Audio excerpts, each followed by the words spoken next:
This is the 2014 Bravado Buffalo S, the fastest Bravado they had ever made. And to be honest, it really wasn't that good. Yeah, it was 4 doors, yeah, it was supercharged, yeah, it made a great noise and it looked great, but performance-wise it was pretty lacking. Which is why, finally, after all of these years, Bravado has given the fans what they wanted. A new Buffalo for a new age. Well, sorta. You see, this is not only based on the same platform, it's even got the same basic model. What it is the most massive facelift in GTA history.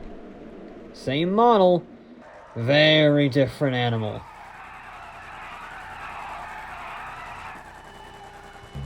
Straight away, it has a lot more horsepower.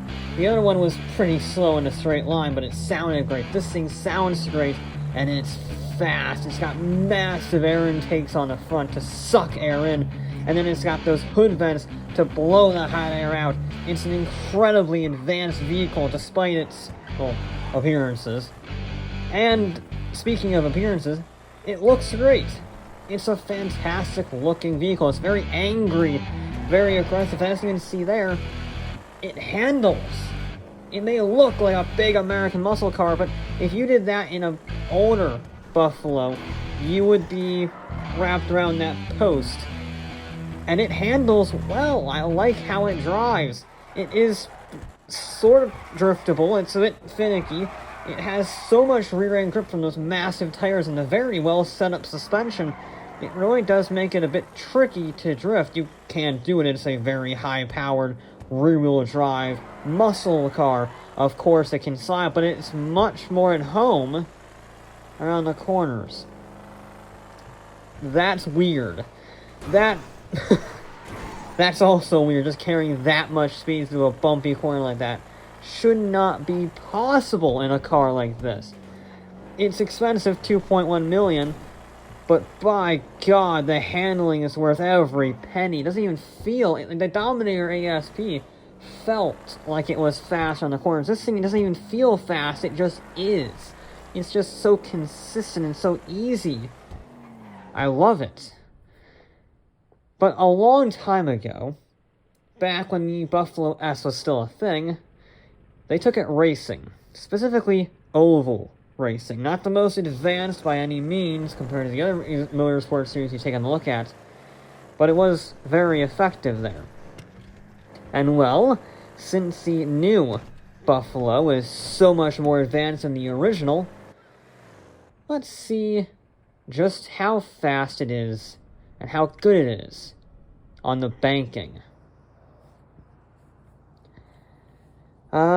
It's been a while since I've driven on this banking. It's one of the steepest in the world, over 25 degrees. And it's very bumpy, and it's filled with massive steel posts, ready to mince your car if you hit them. Okay. You know what? The other car could do it. Who cares if that had a roll cage and better suspension and everything? This road car, what could possibly go wrong?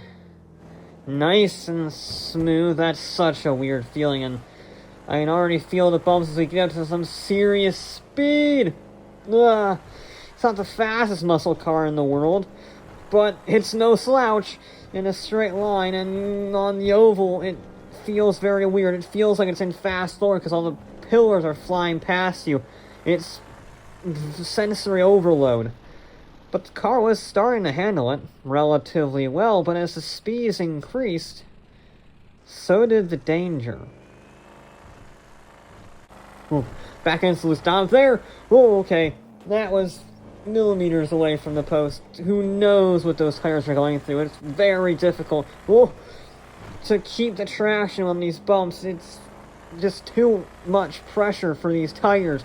I mean, these tires are good, and this suspension is good, but it's not that good. You know what? I think we're done. Well, you know the limit. It's a very impressive limit for what is a road car. But, there you go. Mildly terrifying.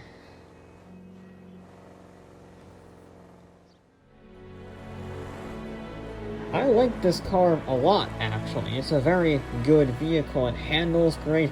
It sounds amazing. It's very fast. Again, not the very fastest, but around a balanced track, it will mince everything else, including the ASP, which is one of my favorite muscle cars, regretfully.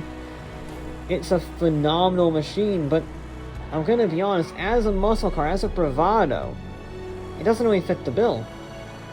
For the price, and for the type of vehicle that it is, and if you want to have some fun, well then I would take the Gauntlet Hellfire any day of the week.